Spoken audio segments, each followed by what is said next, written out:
मराठा आरक्षण आंदोलनाचे प्रमुख नेते मनोज जरंगे पाटील यांनी नुकतेच एक महत्त्वपूर्ण वक्तव्य करून महाराष्ट्र सरकारला स्पष्ट इशारा दिला आहे. त्यांच्या म्हणण्यानुसार वर्षभर किंवा त्यापेक्षा कमी कालावधीत सर्व मराठा समाज बांधवांना कुणबी प्रमाणपत्र मिळवून देण्याचे आश्वासन सरकारने दिले असताना आता ते देण्यात का विलंब होत आहे, असा थेट प्रश्न उपस्थित करत त्यांनी शिंदे समितीच्या सर्वेक्षण प्रक्रियेवरही संशय व्यक्त केला आहे. न्यायशोध आणि दस्तऐवज तपासणीच्या नावाखाली ही प्रक्रिया थांबवण्यात आली आहे का, याचं उत्तर सरकारकडून अद्याप मिळालेले नाही, असे सांगत जरंगे पाटील यांनी मराठा समाजाला रस्त्यावर उतरवण्याची वेळ आली आहे का, असा धगधगाटी प्रश्न विचारला आहे.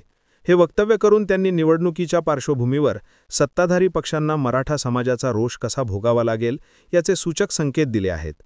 याच संदर्भात राज्यात दाखल करण्यात आलेल्या अर्जांमध्ये कुणबी प्रमाणपत्रांसाठी न्यायशोधाची प्रक्रिया का रखडली आहे, याचे उदाहरण देत जरंगे पाटील यांनी गंगापूर, औरंगाबाद आणि परभणी जिल्ह्यातील विशिष्ट विभागांचा उल्लेख केला आहे. गंगापूरमधील एका प्रकरणात दस्तऐवज सादर केल्यानंतरही प्रमाणपत्र जारी होण्यास अडथळा का येत आहे, तर परभणीतील थोड्या प्रमाणात बी-धारा किंवा इतर विभागीय नोंदींवर आधारित अर्जांना का प्राधान्य दिले जात नाही, यावर ते प्रश्न उपस्थित करत आहेत. या उदाहरणांमधून स्पष्ट होते की शासनाचे निर्णय फक्त कागदोपत्री राहिले आहेत आणि प्रत्यक्ष अंमलबजावणीमध्ये गंभीर त्रुटी आहेत, ज्यामुळे मराठा समाजातील तरुण आणि शेतकरी वर्गाच्या भविष्याशी खेळला जात आहे. जरंगे पाटील यांच्या या वक्तव्याने मराठा समाजाच्या हक्कांसाठी लढा सुरूच राहील आणि सरकारला योग्य उत्तर देण्याची वेळ आली आहे, असे त्यांनी ठणकावून सांगितले. अशाच नवनवीन व्हिडिओसाठी आपल्या चॅनलला सबस्क्राईब करा.